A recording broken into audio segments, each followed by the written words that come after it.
Buenas noches, queridas amigas, buenas noches, queridos amigos, bienvenidas, bienvenidos aquí al plató de la Noche Negra en Aragón Televisión. Ya saben, un programa especializado en cine y en literatura, que es un matrimonio muy bien avenido, y dentro de ello en aquellos géneros que nos hacen disfrutar y estremecer pues casi al 50%, la novela negra y policíaca, el cine clásico, la ciencia ficción, el terror, la intriga psicológica, el misterio, y todo ello con siempre muy bien acompañados aquí en el plató esta noche con Lorenzo Silva. Bienvenido, Lorenzo. Muchas gracias, buenas noches. Que vienes con un regalo que nos has hecho a todos tus lectores, y yo te agradezco muchísimo las muy felices tardes que me has hecho pasar con Lejos del Corazón, tu última novela, y protagonizada una vez más por esa pareja estelar de guardias civiles, Bevilacqua y Chamorro, a los cuales has llevado al estrecho, aguas del estrecho.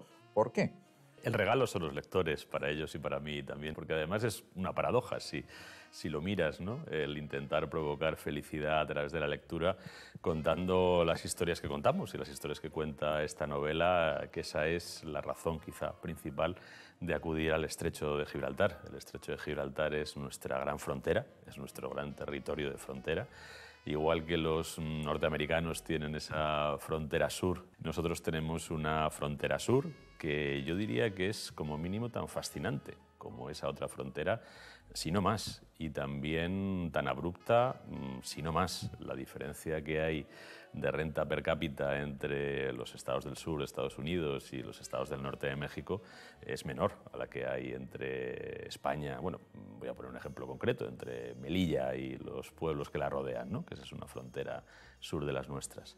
Y esa diferencia tan abrupta es el escenario ideal para que se produzca todo tipo de actividad ilícita. Además, si le sumas que es una frontera acuática, es decir, que se puede atravesar de noche en una barca, pues tiene todavía más aliciente narrativo. Hoy vamos a estar muy pendientes de la recomendación de la película que traes hoy para nuestros espectadores, Lorenzo, que es Sin Ley, una película. Estábamos hablando de las mafias del Estrecho, aquí también son mafias, ¿no? Son gángsters de los años 30. Nos llevas a La Ley Seca, es una película dirigida por Hillcoat con Shia LaBeouf.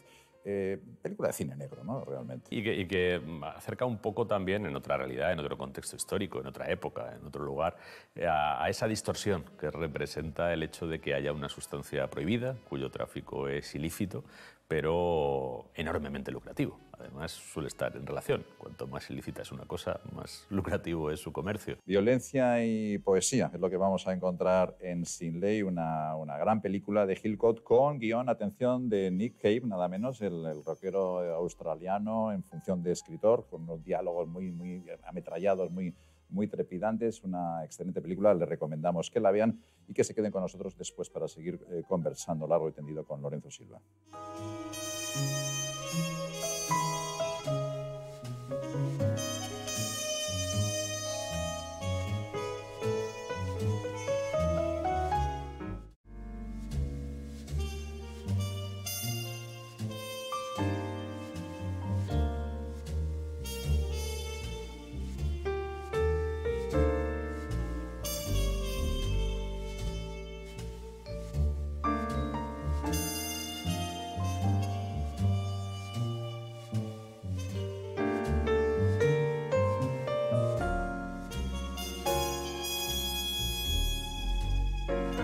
Buenas noches de nuevo, queridas amigas, queridos amigos. Bienvenidos de retorno aquí al plató de la Noche Negra. Hemos disfrutado de esta película de gángsters de Ley Seca con Lorenzo Silva. Lorenzo, ¿los gángsters hoy siguen existiendo? Siguen existiendo. Yo creo que el concepto de gángster no solo incluye la dedicación a una industria ilícita o criminal, sino el recurso a la violencia. El recurso a la violencia que, bueno, claro, el problema de un comercio ilícito es que tú no puedes ir al juez cuando no te pagan. La única manera que tienes de convencer al deudor de que te pague o al proveedor de que te dé buena mercancía es ejercer la violencia, si eso no se produce. Y desde luego que seguimos teniendo muchos negocios ilícitos donde la violencia es parte integrante, ¿no? Y no solo el tráfico de drogas o de sustancias prohibidas, como era el caso del alcohol en aquellos tiempos, sino, por ejemplo, donde la violencia está muy presente y de manera bastante atroz, es en el peor comercio que existe entre nosotros, el peor comercio criminal, que es la trata de personas, y que lejos de ser algo marginal está presente en todas las sociedades y también en la española. Y ahí el recurso a la violencia es permanente y a veces extremo.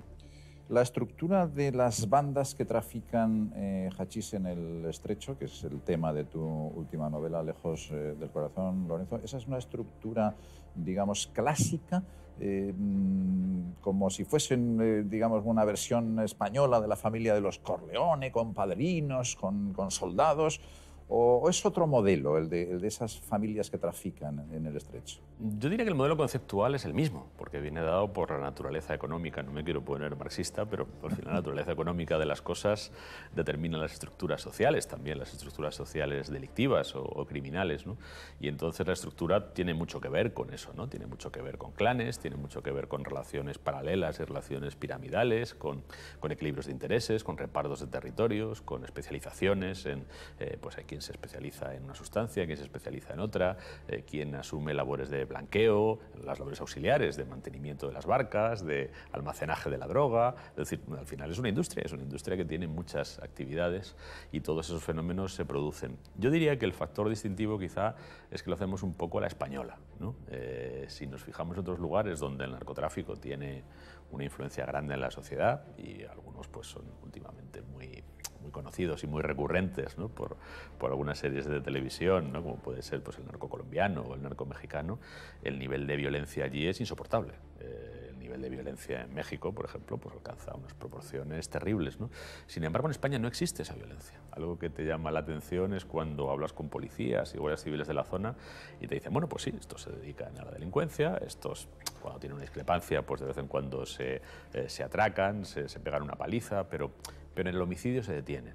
Es decir, no hay esa oleada de homicidios que envuelve el narcotráfico en otros lugares. De hecho, hay pocos homicidios. Hay algún homicidio vinculado. Y yo creo que también tiene que ver con no solo la diferente idiosincrasia, es decir, quizá la sociedad española es menos violenta, sino también con la diferente respuesta. Mientras que en México un porcentaje altísimo de los homicidios queda impune, en España el porcentaje de homicidios que queda impune es bajísimo, es prácticamente marginal. Has titulado esta novela, Lorenzo, Lejos del Corazón, y sin embargo, paradójicamente, Marruecos está muy cerca de tu corazón. Desde luego está en muchos de tus libros, en Del Rif al Jebala, en 7 ciudades de África, en La Carta Blanca, que es una de tus novelas al margen del ciclo de Bevilacqua. Y creo que además familiarmente tienes vínculos con Marruecos, porque uno de tus abuelos combatió nada menos que en la legendaria guerra de Marruecos en los años 20.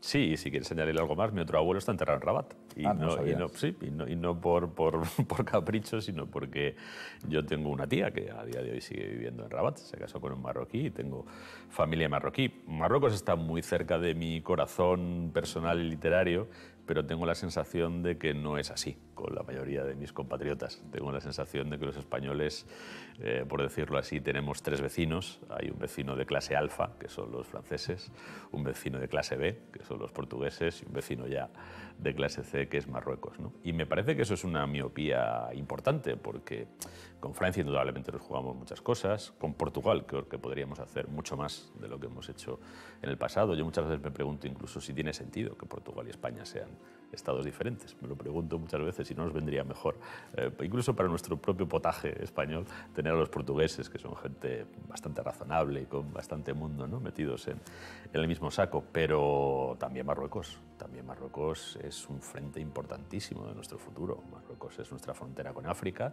que es un continente de futuro por muchas cosas, buenas y malas, y es nuestra frontera con el Islam, que nos guste o no nos guste, habrá quien le parezca mejor y quien le parezca peor, también es una cultura llamada a tener un peso importantísimo en el futuro. En este momento los musulmanes, ya no sé si son más de 1.500 o 1.600 millones de personas y subiendo.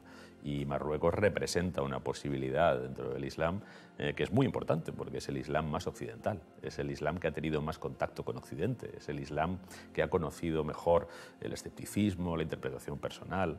Es decir, que Marruecos es un país muy importante, no solo es uno de nuestros 3 vecinos y por tanto muy importante para nosotros, sino que es un país muy importante, yo diría, para el futuro del mundo. Hay algunos escritores españoles que sí sintieron el interés y la llamada de Marruecos, entre ellos uno que yo sé que te gusta muchísimo, que es Ramón J. Sender, y su gran novela sobre la guerra hispano-marroquí fue Imán. Es una novela que tú has citado muchas veces, como al propio Sender, como un autor un tanto olvidado injustamente, pero un autor muy importante, ¿no? Y con mucho peso en el siglo XX español, ¿no? Al pobre, más que llamarle Marruecos, lo mandaron a hacer servicio militar obligatorio, como a mi abuelo también, allí a la guerra, ¿no? Que entonces ir a la mili era ir a la guerra, ¿no? Y el hombre pues sobrevivió, como mi abuelo, gracias a eso estoy yo aquí, si no, pues no estaría, ¿no?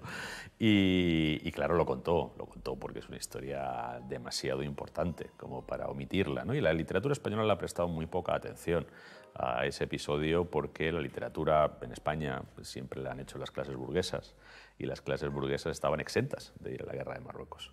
Sender, que era semi-burgués, no era del todo burgués, pero podría haberse librado, un tío suyo ofreció poner el dinero que hacía falta para librarte. Si tú ponías un dinero te librabas de ir a la guerra.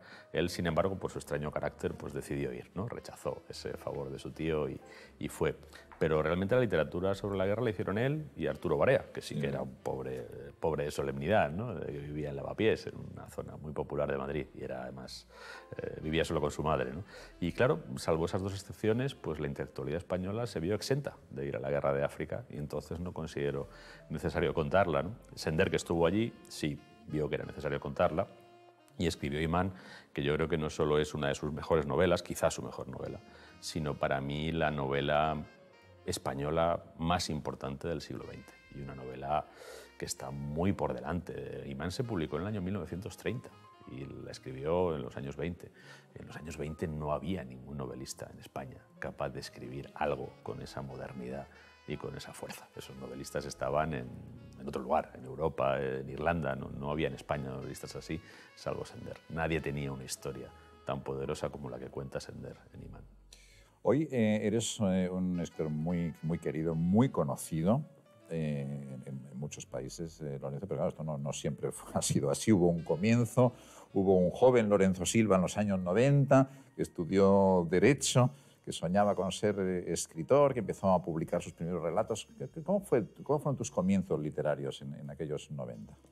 Mis comienzos fueron un poquito antes, mis comienzos fueron en el 80, exactamente en el año 80 justo, es cuando yo escribí por primera vez un relato largo que puedo considerar que es literatura y cuando descubrí lo que era el arte de contar y el oficio de narrador literario de ficciones, ¿no?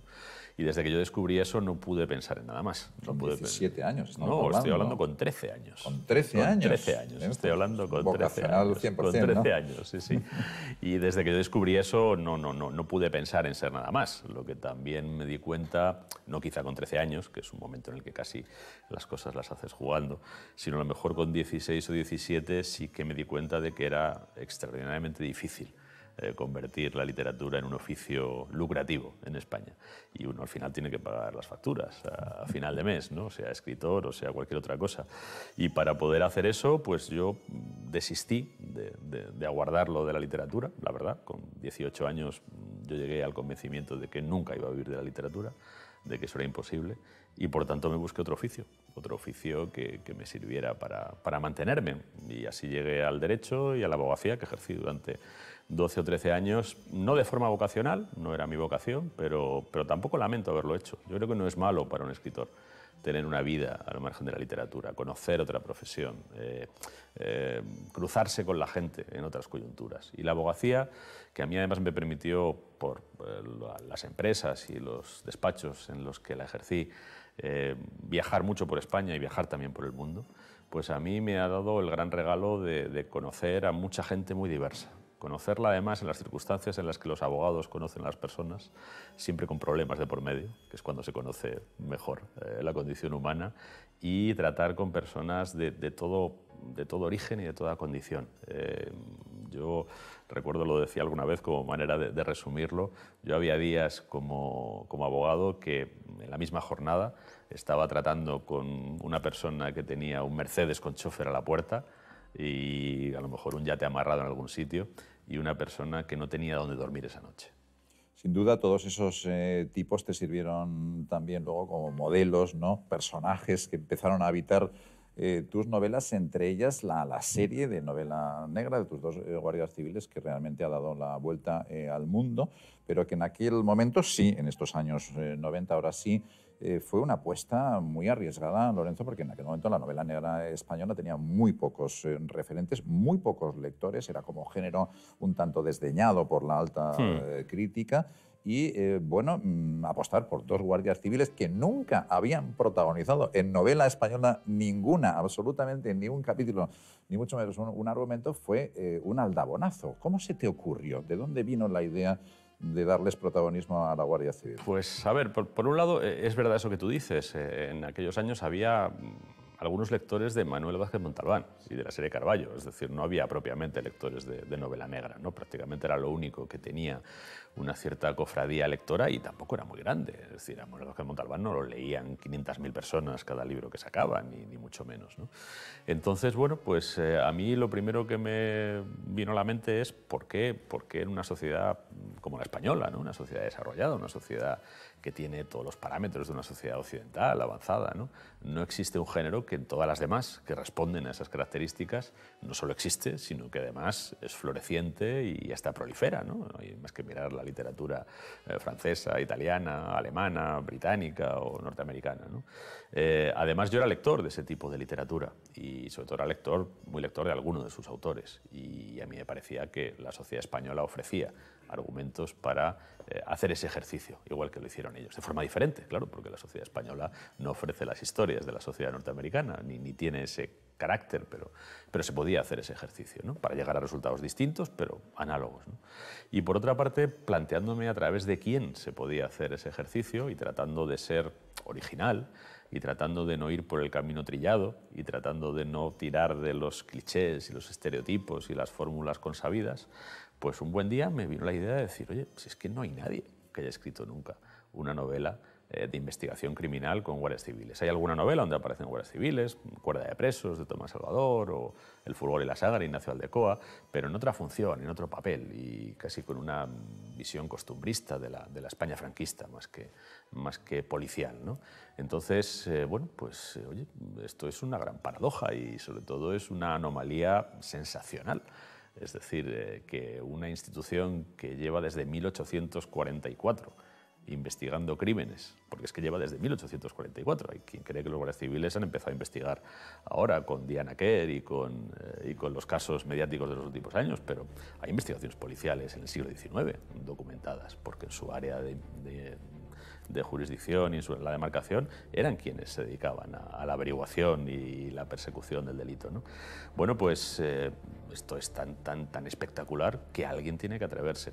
Me di cuenta de por qué era así. Me di cuenta de que la Guardia Civil tenía una percepción, sobre todo después de su utilización, porque yo a la época franquista me refiero así, me gusta referirme así. Franco utilizó a la Guardia Civil, Franco desnaturalizó a la Guardia Civil, que es una institución de seguridad creada al servicio de toda la población por un hombre de ideas liberales e ilustradas, como era el duque de Ahumada. Porque la Guardia Civil, te interrumpo un segundo, Lorenzo, la Guardia Civil fue fiel al gobierno de la República. Bueno, entre otras cosas, como fue fiel al gobierno de la República, pero realmente se dividió, como el resto de España. Pero la mayoría de los guardias civiles, 20 y tantos mil, de 35.000, se quedaron del lado de la República, y de los 7 generales que tenía la Guardia Civil, solo uno se sublevó. Los otros 6 se mantuvieron leales y alguno murió fusilado por Franco, precisamente por mantener su lealtad, ¿no? Es decir, que la Guardia Civil no tenía la condición, pero vamos, más allá del episodio de la Segunda República, en 1844, cuando se fundó, el duque de Ahumada era un liberal moderado, no era un liberal exaltado, pero fue un hombre que se tuvo que exiliar de España cuando llegó Fernando VII.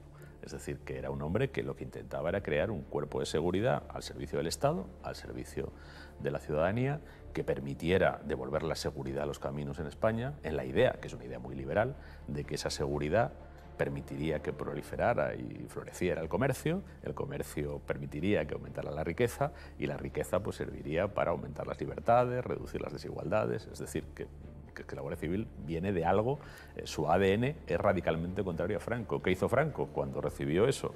Pues además una institución que había mantenido esa lealtad a la República, pues lo que hizo fue purgarla de una manera salvaje, fusiló a muchos de sus jefes y la repobló con excombatientes del bando nacional e intentó convertirla en algo completamente distinto de lo que había sido, ¿no? Pero de alguna extraña forma la Guardia Civil tiene un ADN tan potente que resistió ese intento. Lo normal habría sido que la Guardia Civil no sobreviviera a la llegada de la democracia. De hecho, pensemos en otros cuerpos de seguridad. La Policía Nacional no sobrevivió. La Policía Armada, creo que se llamaba. La Policía Armada no sobrevivió.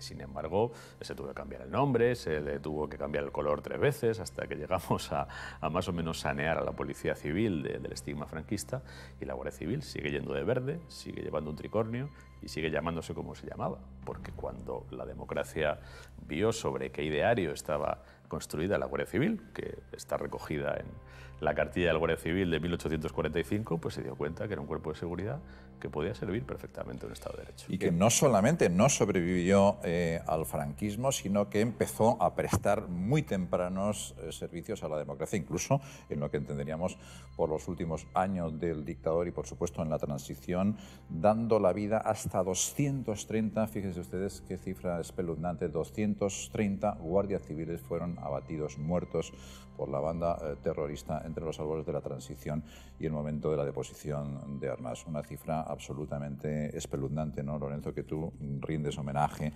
aquí a toda esa historia de entrega, de sacrificio, sin pedir nada a cambio de estos héroes que lo son, sin duda, ¿no?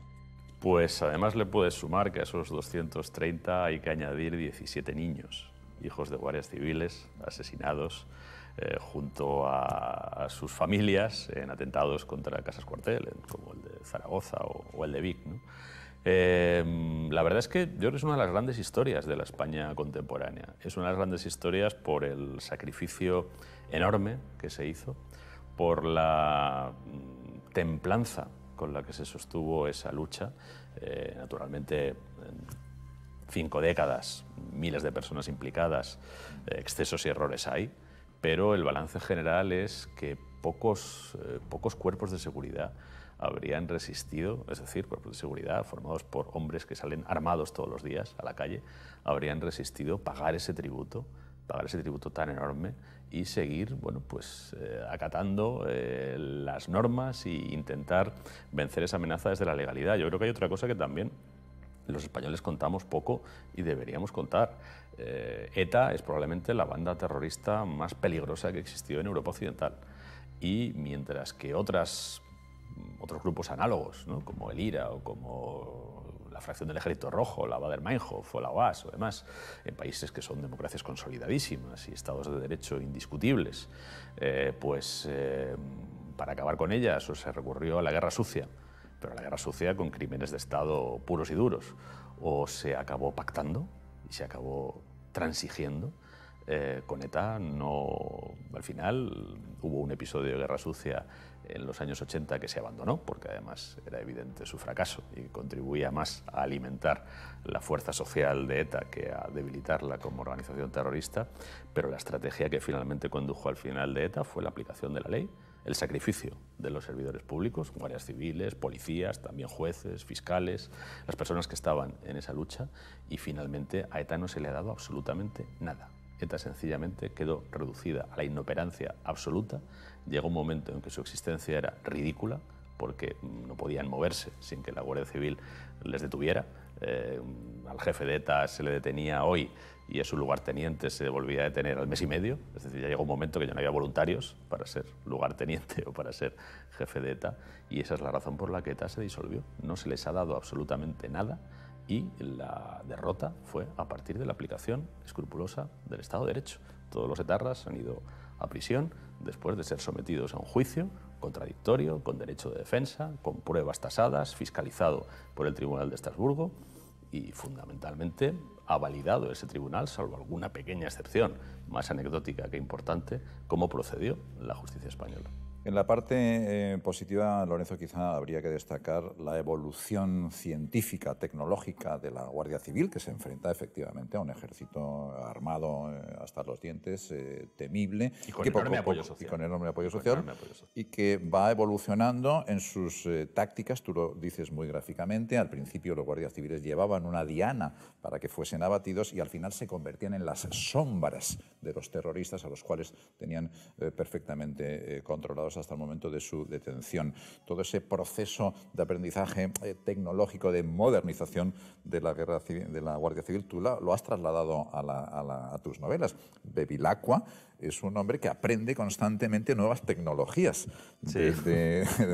desde cualquier recurso hasta cómo luchar contra los bitcoins, por ejemplo, ¿no? Es una manera también de contar la historia de nuestro país a través de todo ese desarrollo tecnológico aplicado, en este caso, en la lucha contra el terror, ¿no? Sí, mira, te voy a poner un ejemplo muy gráfico. En los años 70, cuando ya estaba vivido Franco, cuando había un atentado, no se sabía, no había, es decir, de repente mataban a 5 guardias civiles y la cruda verdad era que nadie tenía ni idea de quién lo había hecho.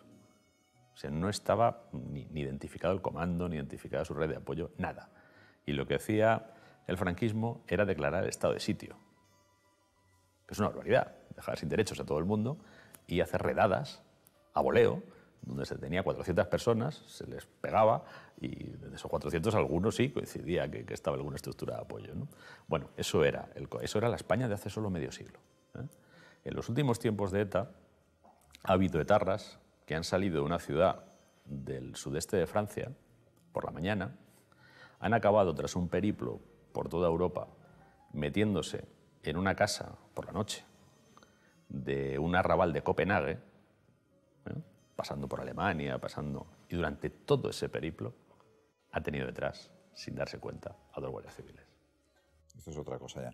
También tuviste la oportunidad de ver, de experimentar y vivir cómo trabajan los guardias civiles y los soldados españoles a muchos kilómetros de aquí. Te fuiste a Afganistán, te fuiste a la base internacional de Herat, viviste con los soldados, patrullaste con nuestras columnas en medio de los talibanes. Aquello tuvo que ser una experiencia extraordinaria que contaste, ficcionaste en una de tus grandes novelas, Donde los escorpiones.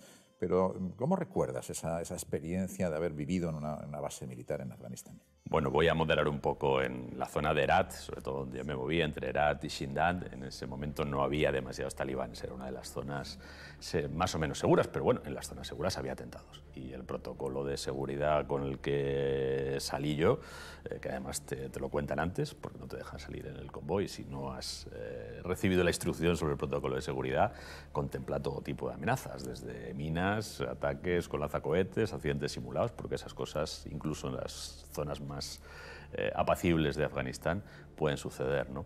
Pero sobre todo, bueno, pues es una de esas experiencias que tienen o que significan en tu vida un antes y un después. Yo veo la vida de manera completamente distinta cuando ves cómo vive la gente en un país en el que converge lo que converge en Afganistán, que es lo peor que puede suceder, ¿no?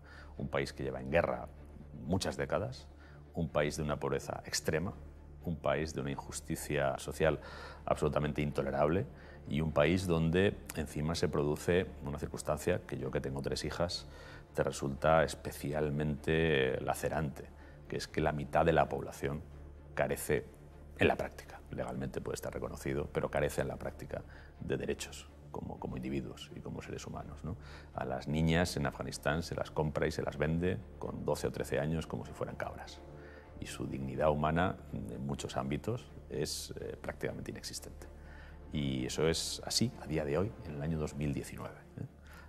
Ahora estamos en estas fechas de marzo y de la primavera, reivindicamos la dignidad de la mujer y demás. Pues hay lugares del mundo donde una mujer no es que esté en situación desigual, es que no tiene absolutamente ningún derecho. Es una mercancía a disposición de su padre primero y a disposición del hombre que la compra después y que se hará llamar su marido. Viajes, experiencias, libros, llevas más de 50, creo recordar. 60 y tantos, no me sé los tantos ahora mismo. Y sin embargo sigues siendo muy, muy joven, estás en un momento... Cada día un poco menos. Yo creo que de una cierta madurez. ¿Tienes la impresión de haber llegado ya al lugar donde querías llegar, donde soñabas, que estás construido ya como escritor, o que estos son etapas, son fases y que quedan mucho por delante, muchas novelas todavía por escribir? Mira, en cierto modo yo a veces lo pienso, va a hacer 40 años que yo empecé a escribir, si echas la cuenta, ¿no?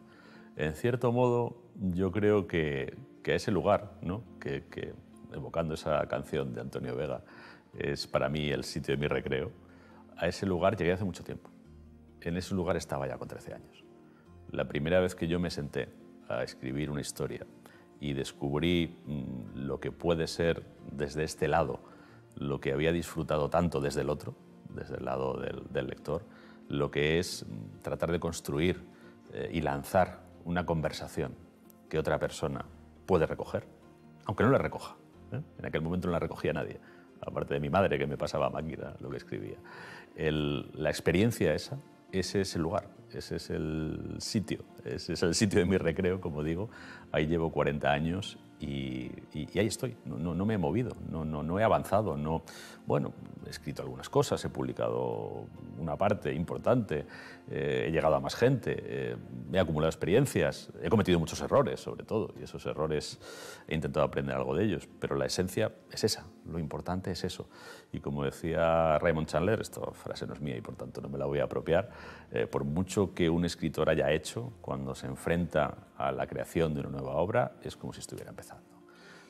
Tú estás considerado muy justamente como un autor muy representativo de la literatura española contemporánea y has buceado en nuestras raíces y orígenes.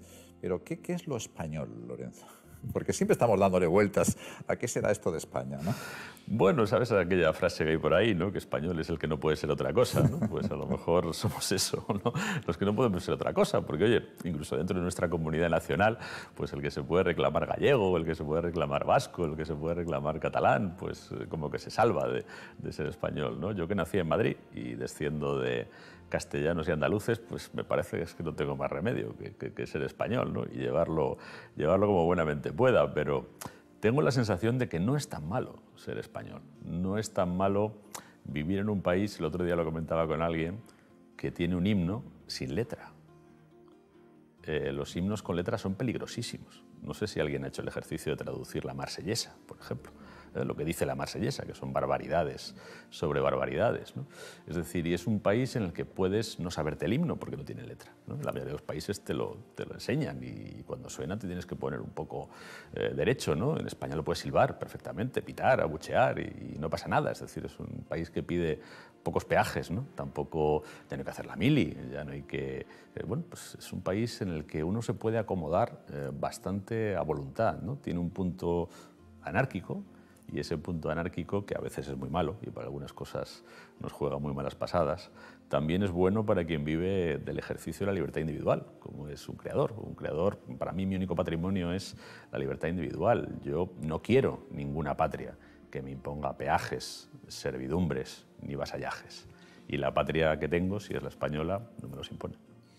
Pues con esta reflexión desde un programa también tolerante, también libre y multicultural, vamos a despedir, vamos a decir hasta pronto, hasta siempre a Lorenzo Silva, al que hemos conocido un poco más en su manera de ser, de pensar, de trabajar y de soñar. Ha llegado muy arriba, está considerado con toda justicia uno de los grandes escritores de la literatura española contemporánea. Se le debe todavía exigir mucho más. Hay mucho Silva todavía por viajar, por escribir, y ojalá que podamos invitarte, Lorenzo, en poco tiempo con algún nuevo motivo para seguir hablando de las cosas que tanto te interesan y que yo creo que a la mayoría de nuestros lectores les apasionan: la libertad, la tolerancia, la literatura. Muchas gracias. Cuando queráis, un verdadero placer.